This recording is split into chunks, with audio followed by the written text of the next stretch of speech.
19 octobre 1987, la bourse s'effondre.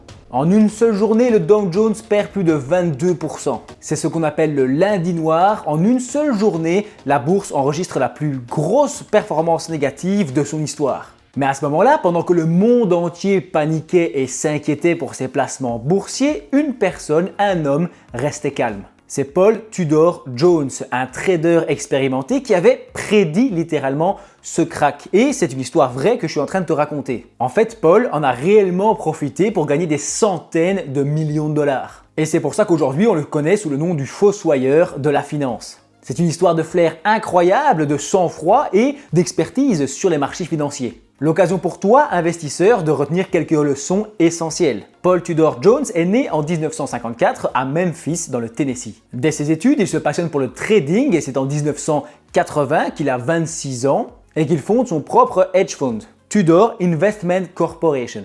Là, il enchaîne les succès et sa spécialité devient rapidement le trading macroéconomique. Paul n'analyse donc pas spécialement une action en particulier, mais plutôt l'environnement général et l'économie. Les taux d'intérêt, les devises et les grands mouvements mondiaux. En gros, si tu veux, Paul, c'est un peu le gars qui voit arriver la tempête lorsque tout le monde profite du soleil. Pendant les années 80 et donc pendant sa jeunesse, la bourse profite d'une véritable euphorie. Tout est en train de monter, tout est magnifique. Tudor, lui, il commence à avoir des doutes. Et il se rend compte que les variations économiques et les variations de la bourse sont complètement déconnectées de la réalité. Il se souvient alors d'un crack extrêmement important de 1929 où la bourse était complètement effondrée. Tu le sais peut-être si tu as regardé la série Peaky Blinders. Et selon Paul, 1987 ressemble étrangement à 1929. Une chute brutale semble imminente. Et c'est à ce moment-là que Paul Tudor décide de parier complètement contre le marché alors que tout le monde profite de la hausse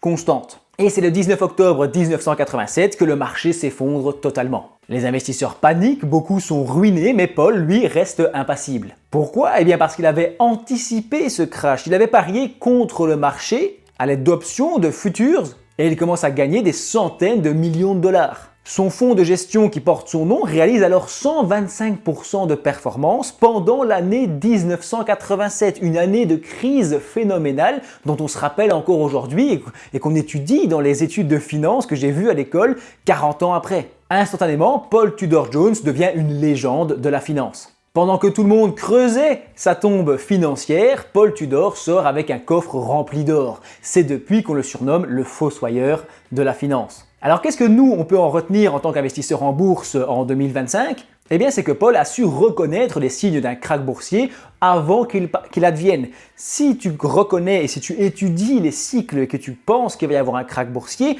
il peut être intéressant de conserver du cash pour pouvoir investir au meilleur moment ou alors de parier contre le marché. Malheureusement, c'est une stratégie extrêmement risquée. C'est pour ça que je rappelle toujours qu'il n'y a aucun conseil d'investissement sur ma chaîne. Ça reste des vidéos de divertissement et investir comporte des risques de perte en capital. Tu pourrais très bien te retrouver à attendre un krach boursier pendant des années qui n'arrive jamais et le jour où il arrive, on se retrouve à un point plus haut que le départ au moment où tu aurais dû investir. Mais une leçon qu'on peut quand même retenir ici de l'histoire de Paul Tudor Jones, c'est aussi qu'il ne faut pas forcément suivre la foule, qu'il ne faut pas toujours suivre la première vague et la vague où on est actuellement. Il faut parfois essayer de se positionner sur la prochaine vague au lieu d'essayer de surfer sur celle où tout le monde est déjà. On appelle ça l'investissement contrariant, ça veut dire qu'on va un peu à contre-courant et on investit sur des trucs dans lesquels les gens ne croient pas forcément. Typiquement, le Bitcoin à un moment, il valait 15 000 $, et il y a des gens qui se sont dit, bah non, c'est la fin, ça vaut plus rien, il était vraiment au fond du gouffre, et puis maintenant, il est passé les 100 000 $ à l'heure où je tourne cette vidéo, je ne sais pas où est-ce qu'on en est, hein, c'est peut-être pas le meilleur exemple, mais en tout cas, on se rend compte que c'est souvent, en termes d'investissement contrariant, les moments où les gens ne regardent plus quelque chose, que ça peut constituer une bonne opportunité.